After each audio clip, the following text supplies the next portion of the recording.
Um.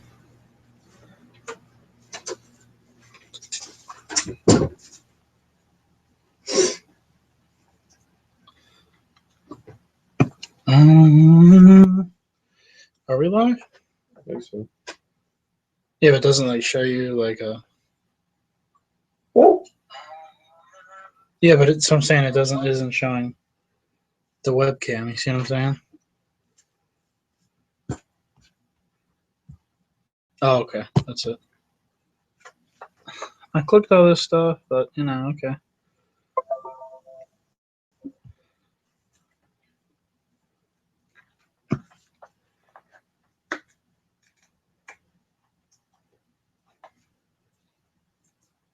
Is it on? I have no idea.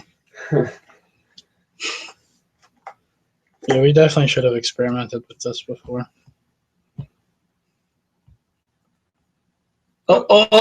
Wait. Hey. Yay! There we go. Finally. All right, we got one person watching. Who we got watching? All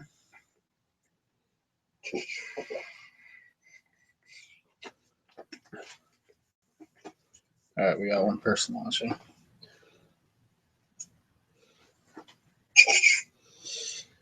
All right, well, who's watching? Let me turn down the volume here.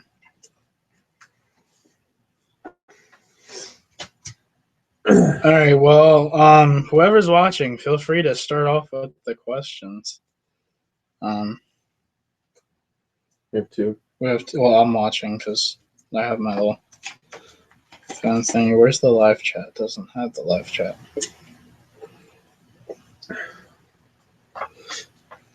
This is terrible. This is like the. No, it should come on. I don't see it. You see what I'm saying? Yeah, look. Oh, it's Brady. What's up, Brady? How's it going, bud? I don't know, Brady. Hey, Brady. Yeah, he said he was gonna start maybe making music for me for the channel. Really? Yeah. He's going to Full Sail University in Florida. For like money or just for free? I don't know. I mean, I'm gonna hit my homie up.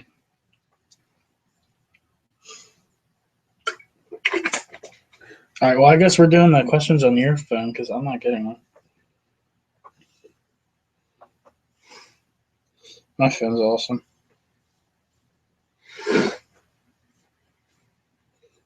Okay, now we're getting them. All right.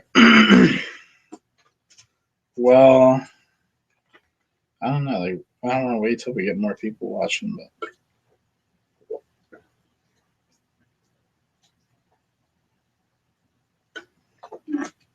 This gator is so good. True.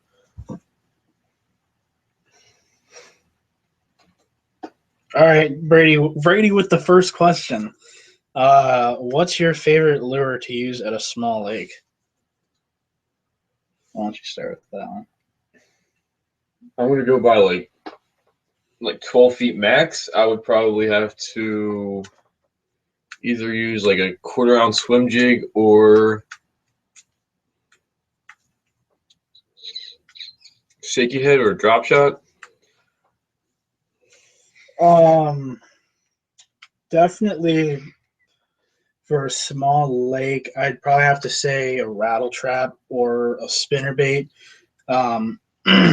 So like at all of our lakes around our area, it's the fish are weird. They sit in really weird spaces because there's not a lot of fishing spots, so they're all concentrated and there's a lot of pressure. So you got to use like search bait to start off because you have no clue where they are. When it's a pressured lake, they hide all over the place, and they hide in places where you can't usually get to them. So I usually use search baits like a rattle trap or a spinner bait, just bomb them out and just let them, sink all the way to the bottom, and then just try different retrieves. So yeah, and then if all else fails, Senko. I mean, Senko always. It's not even fair. It's like cheating. Yeah, a lot of the lakes around me are quarries and clear water, so drop shots and shaky heads do really good for Me too. For largemouth. What was that? I have no idea. Whew. Now we got another person watching. What's up? Feel free to just ask as many questions as possible. Hey, it's Tyler. What's up, Tyler? What's up? It's F is for fishing. Oh yeah. Yeah, Tyler. What's your favorite crankbait to use in clear water? Well, if it's a bluish tint, you have to go with the chartreuse crankbait. But if all else fails, go with a drop shot lettuce. You know, that's definitely that's how you do it. The chartreuse crankbaits all the way. No, but favorite crankbait for clear water. Oh, honestly, I'm like total opposite. Most people with like dirty water, they go with a red crawl crank. But that's honestly like probably my most successful color for crankbaits. Is the red like chili crawl or just crawl, depending on what brand. What about you? Dirty water, I like chartreuse, blackback. No brands really. They all work. For some reason, I like silent just because it's more natural.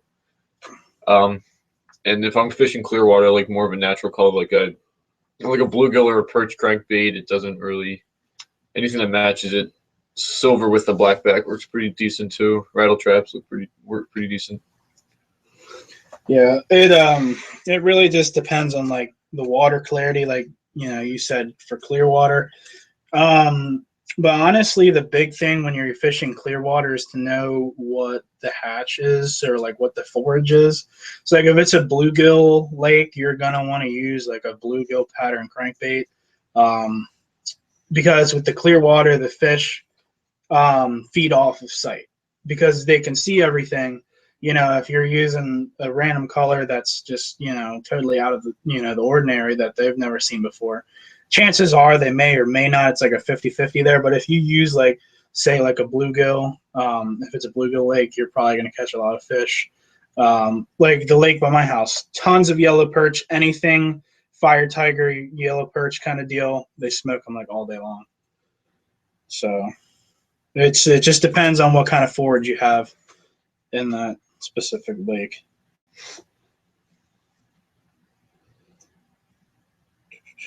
Man, we got 5 watching now.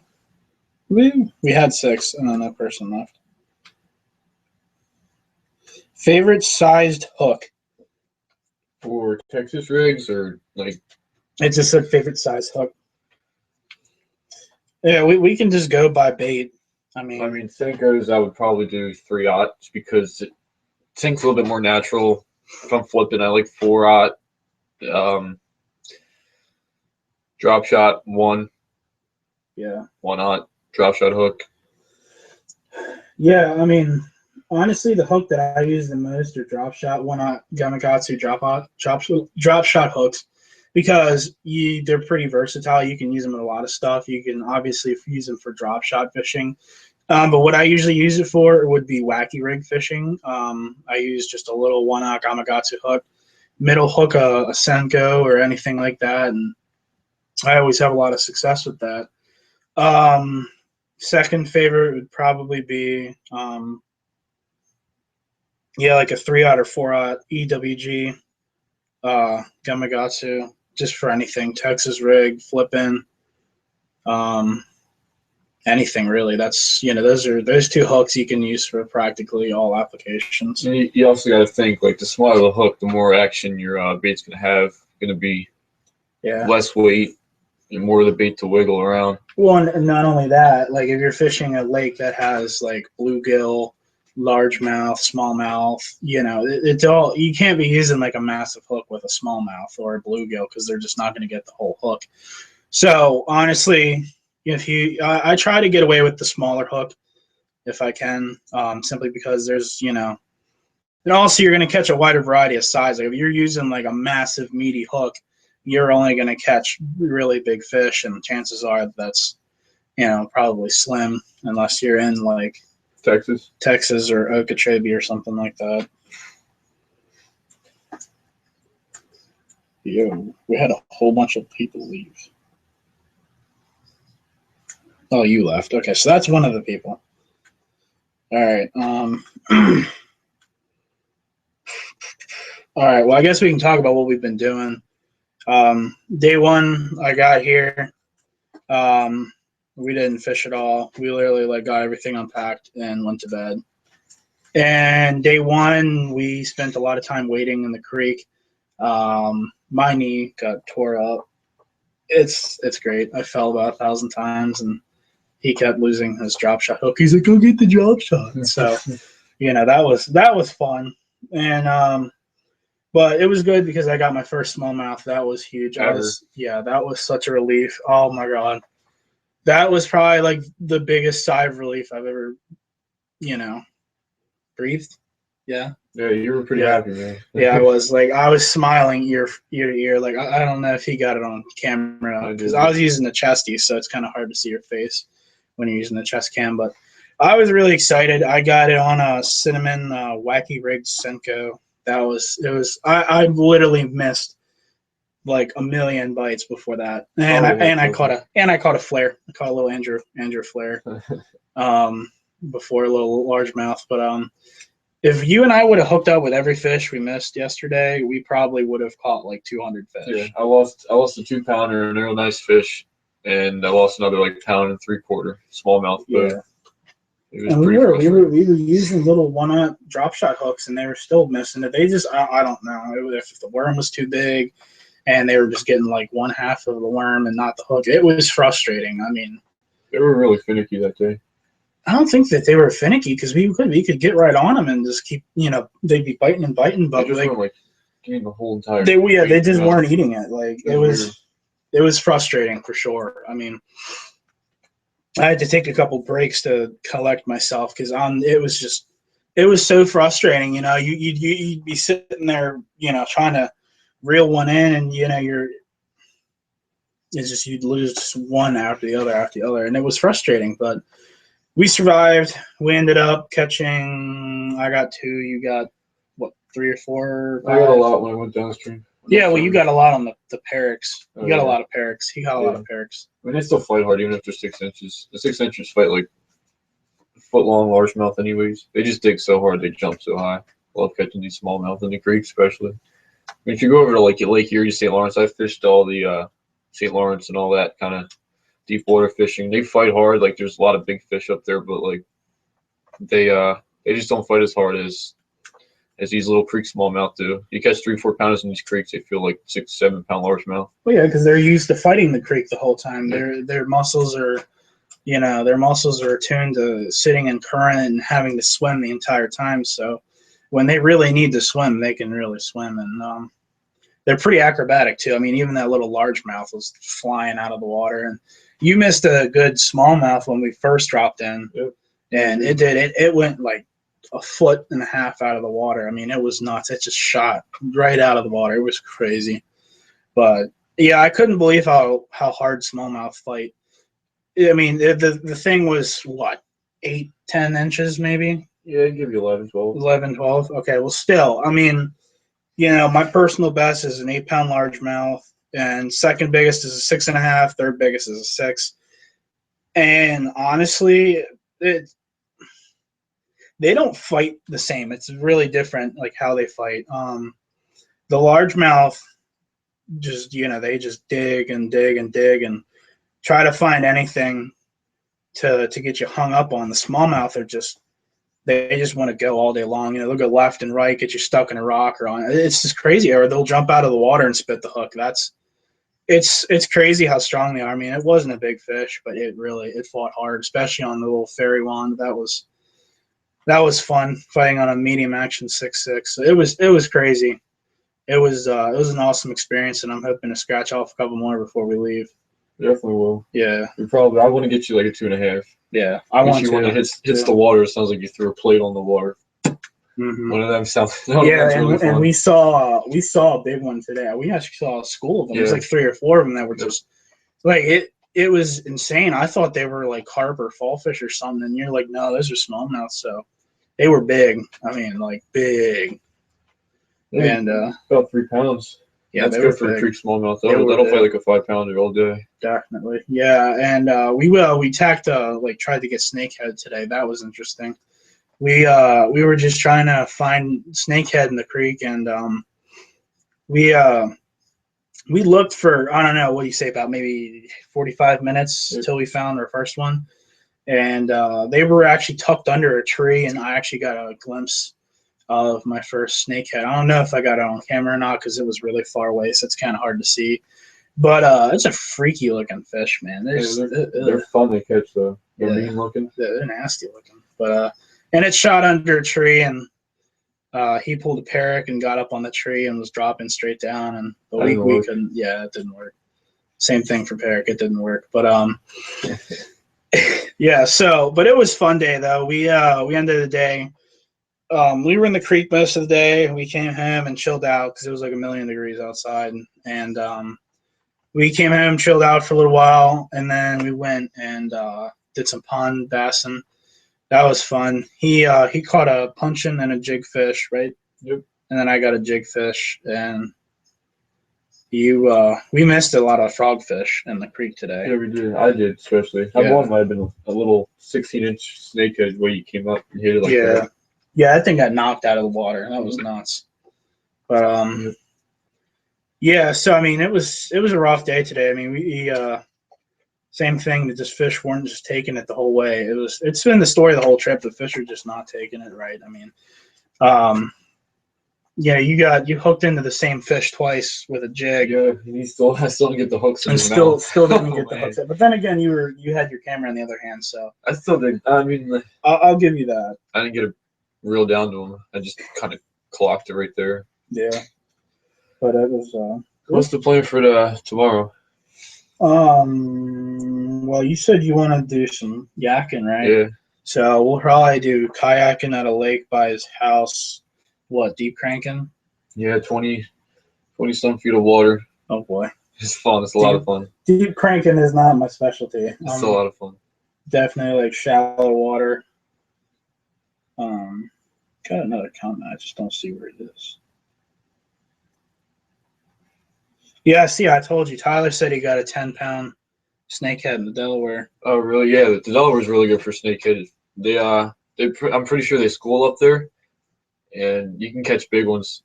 Yeah, we were just talking about that today. Yeah, there's some backwater. Yeah, we were thinking about going and try the Delaware for smallmouth and snakehead, but there's some backwater that you can really clock them back there, in schools too. Well, what time is the best for deep cranking?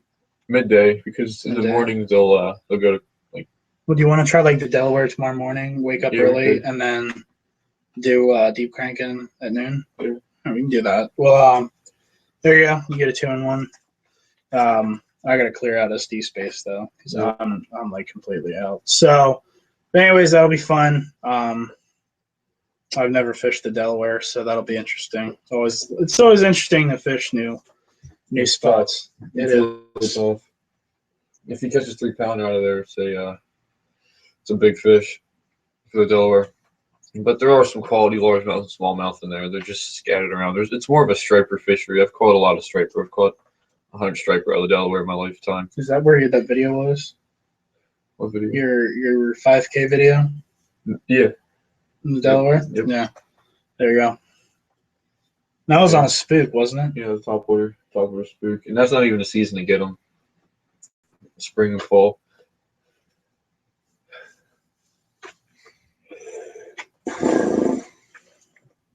Dude, not getting any comments. So we got 2 people watching.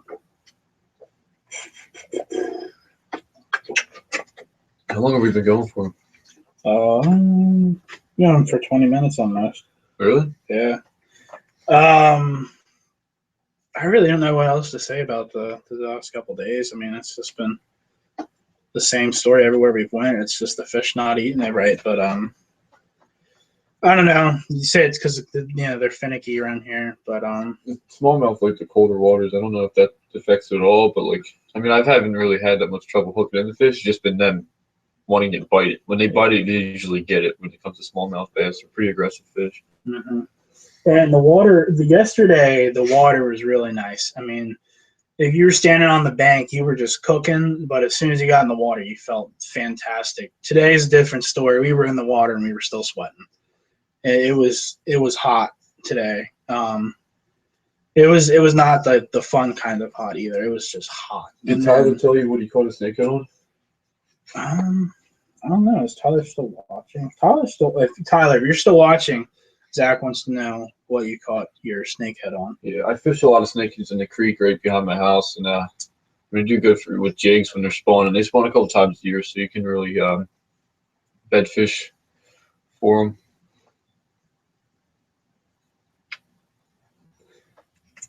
I wouldn't even answer that. Okay, EP angling. Thanks for joining. What rod did I think she's laughing. I think I can hear her laughing out there. What rod did I catch my smallmouth on? 1 minute. And this mess of freaking. I think your mom and your sister are laughing at us out there. All right, I caught it on my brand new Daiwa Reverse combo. 10-pound braid, 8-pound fluoroliter. And I said I caught it on the Senko, the wacky rig Senko. So I just got a question from someone from Snapchat. He wants to know how to fish and everything about punch rigs for lilies. Well, since you're the only one that caught a punching fish today, why don't you take that one? Well, at ponds, to start off with, I like slimmer bait just because there's a lot more smaller bait fish in ponds. But I was using a Zoom speed crawl with, what was that, either half or quarter ounce bull weight pegged. You were using half. Half ounce? Yeah. Half ounce bull weight pegged with a 4-aught flipping hook.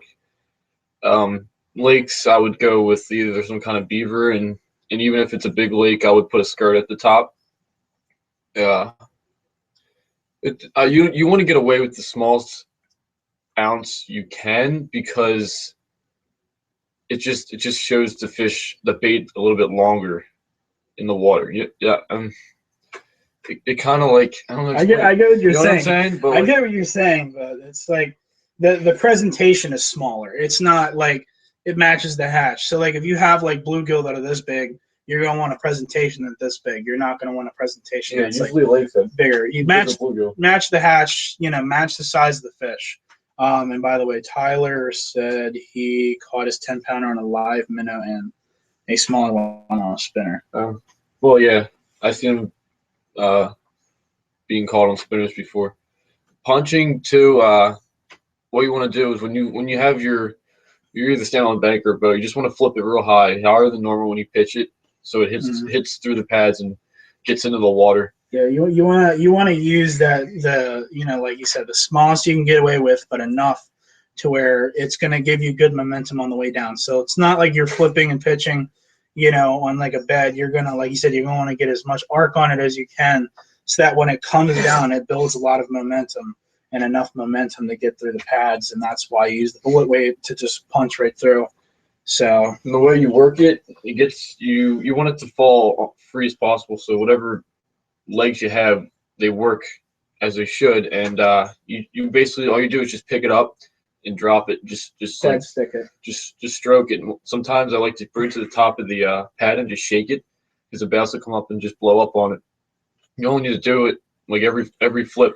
Do it 5-6 times and then bring it back up, flip it back out again. Because if they're not going to hit, they're not going to hit. Yeah, it's a lot of dead sticking. You're not gonna want to use your reel the entire. You're not gonna want to use your reel the whole entire time. You're gonna want to let that rod tip get the action of that bait, and like you said, bring it up to the pad, shake the pad, because that's gonna create vibration in the water, and that's gonna bring the fish over.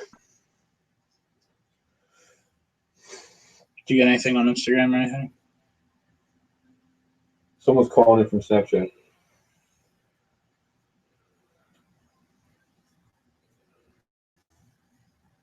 Oh, I missed it. Let me see if I have anything on Instagram. Nope.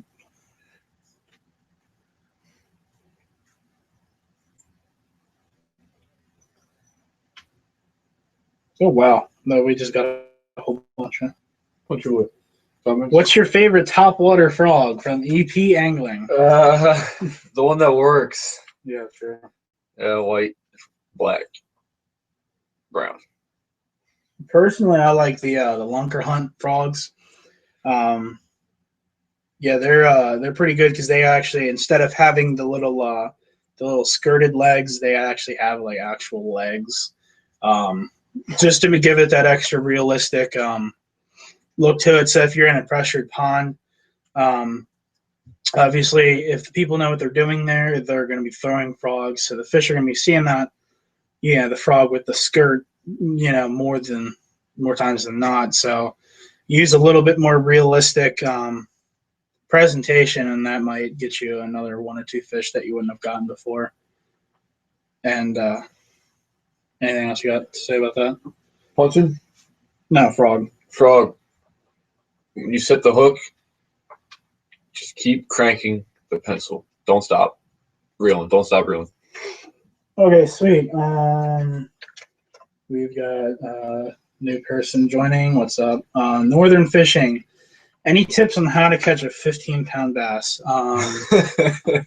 Neither of us have caught a 15-pound bass, but when we do, we'll get back to you on that. But a tip on just in general, I guess, to get a big bass. Big worms work. Big worms work a lot. 10, 12-inch worms, Texas rig. Yeah, swim baits. I was hoping I'd be able to talk about this. I don't know if you guys watched the Maryland bass fishing video that I put up. I was fishing in a lake that has a lot of big fish, a lot of striper, a lot of big largemouth, and they said that a lot of trout swim bait presentations work there. So I did. I got in my Lucky Tackle box. I got the BOS trout, I think is what it's called. It's a big swim bait. I think it's like 10 inches, and I was using it under a bridge, and I was standing on a ledge, and past the ledge, it was just a drop off. I mean, it must have been like 50 feet of water or more, and I wasn't getting any action. And then I pulled out that swim bait, and immediately I was almost to my feet reeling it in, and right as I was about to pull it out of the water, I saw a shadow jet out from under, and there was a giant fish there, and it was falling around the swim bait, wouldn't eat it. And then 4 flips later, I pitched in there and got it off of the jig. So if you don't catch the if you don't catch the fish off the swim bait, you can at least bring them in, and then you can switch to a finesse bait, and just Those swim baits have drawing power. Drawing power. A lot of drawing power, because it did. It wasn't interested in eating it, but it got the bass to where I could see it, so that I could target it with a finesse bait, and then 4 pitches later, I got it off of a football head jig. So, try swim bait. A lot of people don't use them. A lot of people don't really put the money into them, because the really good ones are usually over $25. And this one, in this case, was 26 or 27, something like that. And it has really great action, really realistic, and it's something different. Honestly, if I had to say anything about how to catch a big bass, use something that no one else has. Use something different. So if there's something the fish haven't seen before, then chances are you'll get something. That's pretty much what I've done. What I've caught all my big bass on is something that no one else uses. So yeah, that's my best advice. What's your best advice for, or you have anything else for big bass? I mean, my PB was caught on that's number 3, and my PB smallmouth was caught on a 3-inch grub. So I don't really know anything about big baits, apparently, for my 2 PBs. My PB pike was caught on the maps, too. I mean, they don't have to eat big baits. They can. I've had muskies follow up 3-inch grubs as well. They don't always eat big baits. They eat small baits as well. And EP Angling asked if I announced the winner of the giveaway. About that, I did contact the person who won, and I was gonna put a video out and the post out, and then the person told me where they lived, and he lives in Ireland. So yeah, I was really hoping the person would be in the U.S. so I wouldn't have to do overseas shipping, so I guess I have to figure that all out. But yeah, the winner is VI. That's a triangle, by the way. That's his YouTube name. Yeah, that was not cool. I was really hoping that it would be someone. I was really hoping either you or your sister would win, so that I could just like bring this stuff up and be like, "Hey, here's your stuff," and then I get someone from Ireland. So that was pretty cool. It's okay. I just got a text that said, "Never mind, got it." I don't know what that means. Okay. Okay. Tyler with another question. Yeah. What's your guys' opinion on snakehead? Do you think Mother Nature can handle it, or do you support killing them when caught? That's a good question. That's a really good question. I've actually gotten a lot of fights with guys about snakehead, so I know kind of a lot about this stuff. Personally, I think honestly, if you're gonna kill it, at least eat it. Just any fish in general. Just any fish in general. I don't like. I'm catch and release, solely catch and release. I don't keep any fish that I catch other than that flounder, but it was eaten, so that's totally different. If you're gonna just kill a fish, just to kill it, that's really, there's no point to that. At least eat it, out of respect for the fish. And I mean, can Mother Nature handle it? If the whole ecosystem hasn't completely collapsed by now, my answer is going to be yeah. It's not like, okay, it may have stirred up things, there's a lot more than there should be or whatever, since they're an invasive species. But, if there's not like 500,000 fish dead or whatever, then I don't think it's that big of an issue. What do you think? Last year was the first year I ever saw a snakehead down in the creek, and this year was the most 3-pounders I've ever caught out of the creek. So people tell me that you should kill them, but this year was one of the best smallmouth fishing in the creek it's been since I've lived here. So, I mean, I know they do eat bass and the bait fish that bass feed on, but I caught 53-pounders this year, something like that. It's been... Yeah, you caught a 53-pounder. 53-pounders. Yeah, you didn't add the S in there. You caught a 53-pounder. Yeah, you caught a 53-pounder. Yeah, smallmouth. But EP Angling asked, "What is a good weight for drop shot fishing?" I don't really have a weight, honestly. If you're fishing 8 feet of water or less, I would do 3/8. More than that, I'd do quarter. And if you're really going deep, I would do 3/4. But the smallest you can get away with, I like this. I like a 5/16 if I'm fishing like 7, 6 or below. Yeah, I don't have a specific weight. I mean, 8-pound fluoro tied to a braid, 15, 12-pound braid. 10-pound. 10-pound braid works too. That's what's up. That was a good question. And we did drop shot fishing yesterday. That was actually pretty interesting. We were pretty much wacky rigging the whole way downstream, and then we decided to start coming back upstream because we wanted to do some pond fishing last night. So we started working our way back up, and Zach tied on a drop shot, and I tied on a drop shot, but I also had a popper. And I brought a whole bunch of fish in, but I wasn't getting them off the popper. They were just looking at it. Zach threw a dream shot in Morning Dawn. And legit first pitch that one of them fish just took right there at the bank. I mean, it's an effective tool. So, I mean, don't ever doubt the power of the drop shot. It works. I mean, we saw it firsthand. I mean, I kid you not, first pitch in there, 2 seconds, just munched it. And, it's effective. So, and it's one of those techniques, he said it himself, that a lot of people overlook. They overlook it, and fish never see it. So something different. That they shaky head people don't use much. Yeah, but it's everybody throws wacky rigs around here. Well, I don't blame it. That works too. Yeah. Alright, we got another comment, I think. Would you ever use lettuce?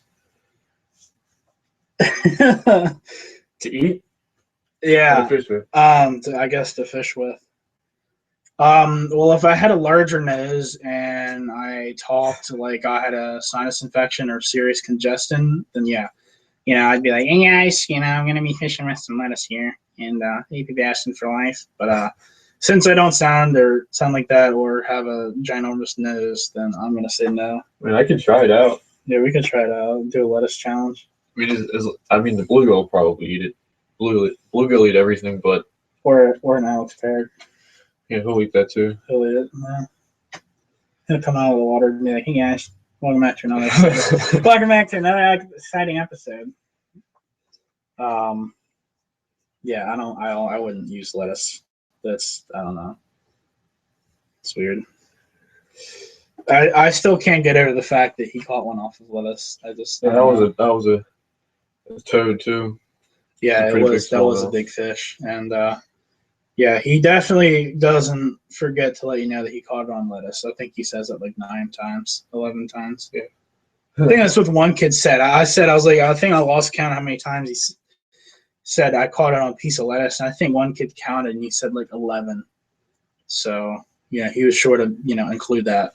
He caught it on lettuce. Whoa, why did the screen go dark? That was weird.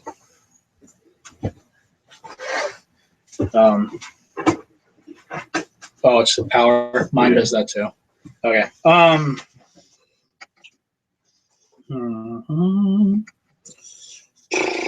Have any more comments? No, what are we gonna talk about? What'd you catch your fish on today at the pond? Caught mine on the old trusty black, blue, and purple football head jig from All Terrain Tackle. Same jig that I caught that bass on underneath the bridge. Sorry, I like yawned or whatever. I don't even know what that was. And it's a really good color for darker water. I don't know, like I used a black and blue jig, but literally first cast with the black, blue, and purple, I caught one. So I don't know if it's in like the head design or the color. Definitely pick one of those jigs up though. It's a fish catching machine. I mean, it just flat out catches fish. Would you catch your fish? Oh no, I thought we already said that. Yeah. You caught yours on a jig. What jig were you using? I have no idea what that jig is. What color was it at least? Black and blue. Was it? I thought you caught yours on a... Or no, that was in the creek. Yeah. You were using the watermelon in the creek. Yeah. Yeah, but that was crazy that you missed the same fish twice. Yeah, and swam off. You smoked it right in front of us twice. Yeah, it was nuts. I mean, if we would have had the waterproof cases on, we would have definitely put it in the water so that you could see. I mean, because it was literally 2 feet in front of us. He pitched it in one-handed and it just smoked it. I mean, it was crazy. That was nuts. All right, we got another comment. Zach Pillar, what camera do you use?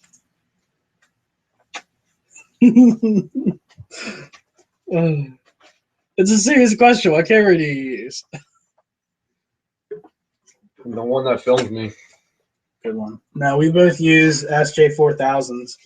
I use the SJ4000 Wi-Fi edition, and he uses just the regular SJ. Difference is with the Wi-Fi edition, I can actually stream my phone, and I can watch real time what the camera sees.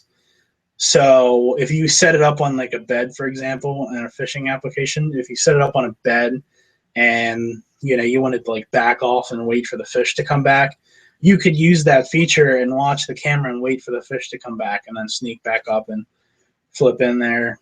Or if you're fishing, like you're setting up a tripod and walking out there and you don't know if you have the angle or not, you can click the Wi-Fi button and just look on your camera and see if you have a good angle or not. So that's a nice feature. It's an extra, I think it's like an extra 10 or 15 bucks. Yeah, the SG's, in my opinion, it's a lot better than the GoPro. They have a lot more features than the GoPro, without a doubt. I mean, the GoPro's settings, it's like a screen. It's like got like 6 different things. It has like what, 3 or 4 screens of settings on the SJ. Yeah, I think so. I mean, you have so many different modes or settings that you can do. And the other great thing about having an SJ is the price. I mean, the Hero 1, like the base model, lowest model you can get in the GoPro family is like, I think like $180, I think something like that.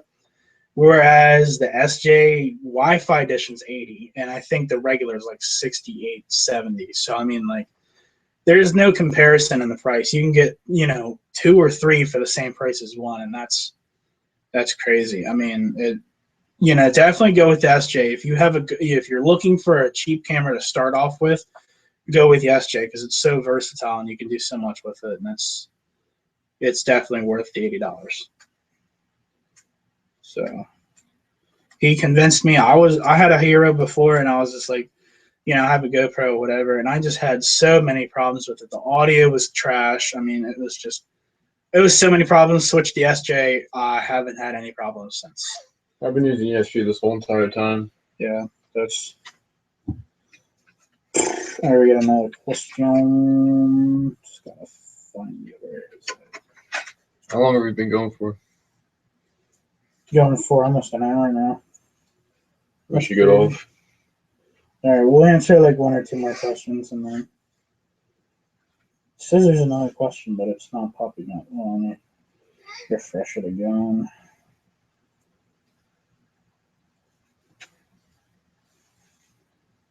Where is it? It's not popping up. That's actually going to make me angry.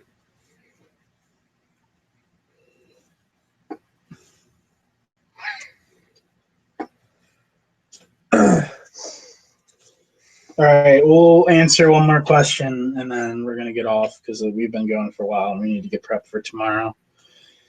If I can find this question. What's the plan for tomorrow again? We're going to fish the Delaware. Delaware in the morning, and then we're going to deep crank noon to evening. So that'll be good. That'll be interesting fishing for sure. Yeah, we're going to catch them on the kayak. Yeah, I am looking forward to it. I've only caught like 1 or 2 fish on the kayak, and that was frustrating. The camera wasn't on, so I had a panic moment. Not only that, I didn't know how to land a kayak bass. So I was sitting there like fiddling with it, and it got off, and yeah, that was not fun. But I caught one, so I mean that's the important thing. But yeah, I want to have like a good day of kayak bassing because your video was pretty good. You caught a lot of nice fish that day. All right.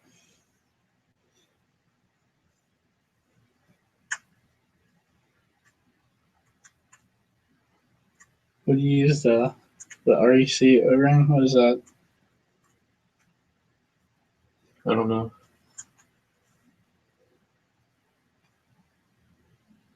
Yeah, do you even use O-rings, bro? Yeah. No, you don't. Yeah, I use them all the time. No, you don't. I mean, it's not like you're like sponsored or anything. No. No, not at all. Not at all. Yeah, well, that's like 3 questions that are not popping up. That's actually ridiculous.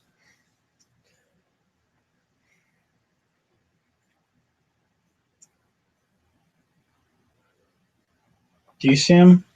Because they're not popping up.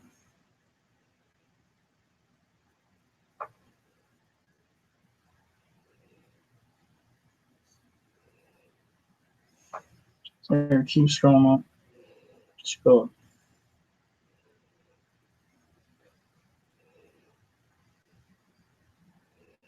Keep going.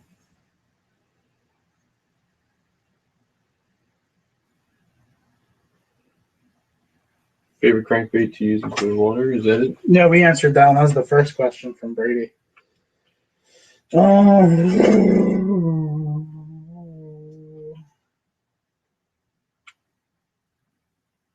don't even know. All right. Well, we've been going for 45 minutes now, so we're going to close out the live stream. Thank you guys so much for joining us. We really appreciate your comments and questions. There's a lot of good questions. There's not any like really dumb or immature questions, so that's always good. So yeah, we appreciate you guys watching. Be watching on both of our channels for the videos that are going to be coming out from this trip. Again, his YouTube channel is Bass and Beyond. Definitely go give it a good look. He has a lot of nice videos. The one video is over 5K, which is really impressive. And yeah, subscribe to him. We got to get you up to 100. I will. You're close. Yeah, you're close. So I've been. Yeah, if you guys aren't subscribed to him, go subscribe to him. Help get him to 100 subs. He's got a lot of good stuff. So, you got anything to say before we sign off? Check out my sponsor on Instagram, KJ Tackle. They have a lot of cheap product for wacky rigging. They just do that. No lie, just do it. They're good guys over there. Yeah, they really are. All right. Well, this is Netfish and Young Plug signing off. We'll see you guys.